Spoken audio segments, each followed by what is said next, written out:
السلام علیکم دوستو، ایک بار جبرائیل علیہ السلام نبی کریم صلی اللہ علیہ وآلہ وسلم کے پاس آئے تو آپ صلی اللہ علیہ وآلہ وسلم نے دیکھا کہ جبرائیل علیہ السلام کچھ پریشان ہے۔ آپ صلی اللہ علیہ وآلہ وسلم نے فرمایا، جبرائیل کیا معاملہ ہے کہ آج میں آپ کو غمزدہ دیکھ رہا ہوں؟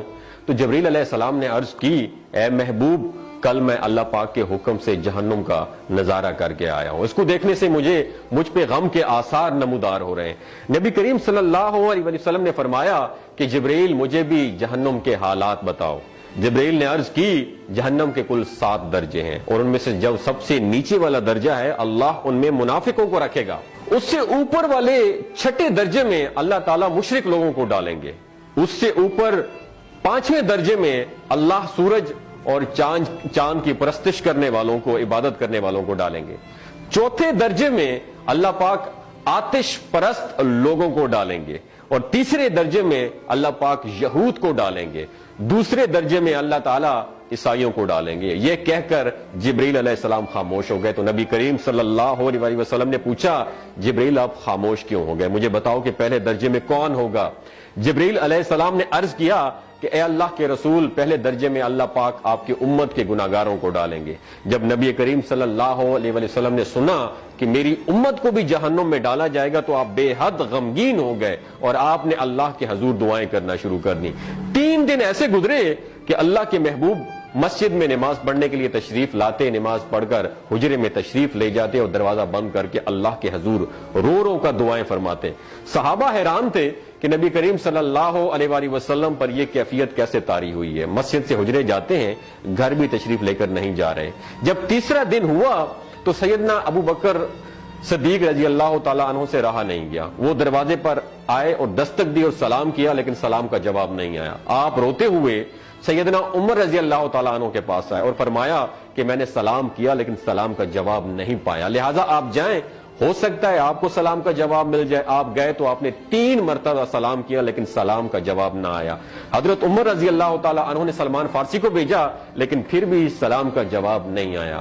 حضرت سلمان فارسی نے واقعے کا تذکرہ حضرت علی رضی اللہ تعالیٰ عنہ سے فرمایا۔ انہوں نے سوچا کہ جب اتنے عظیم شخصیت کو سلام کا جواب نہیں ملا تو مجھے بھی خود نہیں جانا چاہیے، بلکہ مجھے ان کی نور نظر بیٹی حضرت فاطمہ رضی اللہ تعالیٰ عنہا انہیں اندر بھیجنا چاہیے۔ لہٰذا آپ نے حضرت فاطمہ رضی اللہ تعالیٰ عنہا کو سب احوال بتا دیا۔ آپ حجرے کے دروازے پر آئیں، ابا جان السلام علیکم، بیٹی کی آواز سن کر محبوب کائنات اٹھے، دروازہ کھولا اور سلام کا جواب دیا۔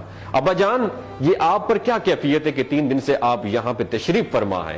نبی کریم صلی اللہ علیہ وسلم نے فرمایا کہ جبرائیل نے مجھے آگاہ کیا ہے کہ میری امت بھی جہنم میں جائے گی۔ فاطمہ بیٹی، مجھے اپنی امت کے گناہگاروں کا غم کھائے جا رہا ہے اور میں اپنے مالک سے دعائیں کر رہا ہوں کہ اللہ ان کو معاف کر دے اور جہنم سے بری کر دے۔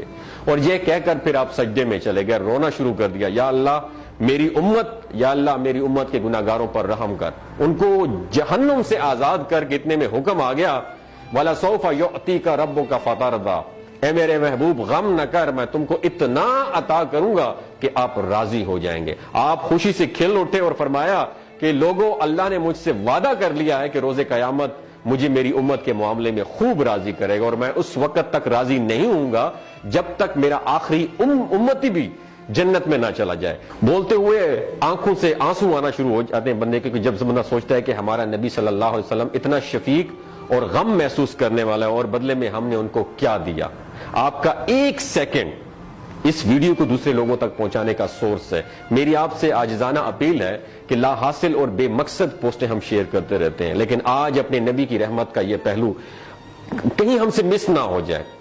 ایک شیئر کر کے اپنا حصہ ضرور ڈالیے گا، کیا پتہ کون گناہگار پڑھ کر راہ راست پہ آ جائے اور دوسروں کو تھوڑی سی ہدایت مل جائے۔ کہنے کا مقصد یہ ہے کہ ایک نبی ہمارے لیے اتنا غم خوار ہے اور ہم یہاں بیٹھ کے اس کی امت کے اوپر اتنے مظالم ڈھائے جا رہے ہیں، ہمارے فلسطینی بھائیوں پہ اتنا ظلم کیا جا رہا ہے، لیکن ہم ٹس سے مس نہیں ہو جا رہے۔ آج ہمارے پاس اگر تلواریں ہوتی تو ہم تو بالکل سوچنا ہی ختم کر دیتے، لیکن آج ہمارے پاس میزائل ہیں، آج ہمارے پاس ایٹم بم ہے، لیکن پھر بھی ہم بے حس بنے ہوئے ہیں۔ اللہ تعالیٰ ہمیں ہدایت نصیب فرمائے، اللہ تعالیٰ ہمارے لیے آسانیاں پیدا فرمائے اور اللہ تعالیٰ ہمیں نیک کام کرنے کی توفیق عطا